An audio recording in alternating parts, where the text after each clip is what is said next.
Il y a 907 jours, lorsque la Russie a lancé son offensive, seulement 3 soldats restaient pour défendre la forteresse ukrainienne dans la forêt de Pokrovsk près de Donetsk.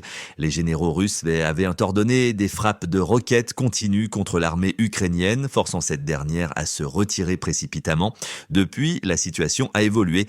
Bien qu'il ne soit pas exact de dire qu'elle s'est renversée, elle a certainement beaucoup changé.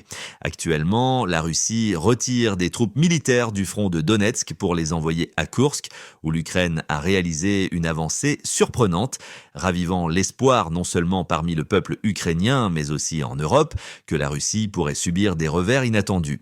De nombreux analystes qualifient cette situation de roulette russe de Poutine. La raison en est que le président russe refuse d'accepter la réalité de la situation. Le nouveau tsar de la Russie a choisi de jouer lentement, maintenant l'Ukraine sous une pression constante en utilisant la carte du démoralisation sans tenir compte des problèmes internes. Ces problèmes sont principalement liés à 2 facteurs, la corruption au sein de l'armée et l'arrogance de ses généraux. Souvent par crainte ou par désir de gloire et de succès, les généraux n'ont pas révélé à Poutine l'état réel des points stratégiques à la frontière et cette omission pourrait se révéler plus dommageable qu'il ne l'imagine. L'incursion de l'Ukraine en Russie a mis en lumière l'autosatisfaction flagrante des responsables russes en charge de la frontière. De nombreux habitants locaux accusent le gouvernement d'avoir minimisé l'attaque ukrainienne ou de les avoir mal informés sur les risques encourus.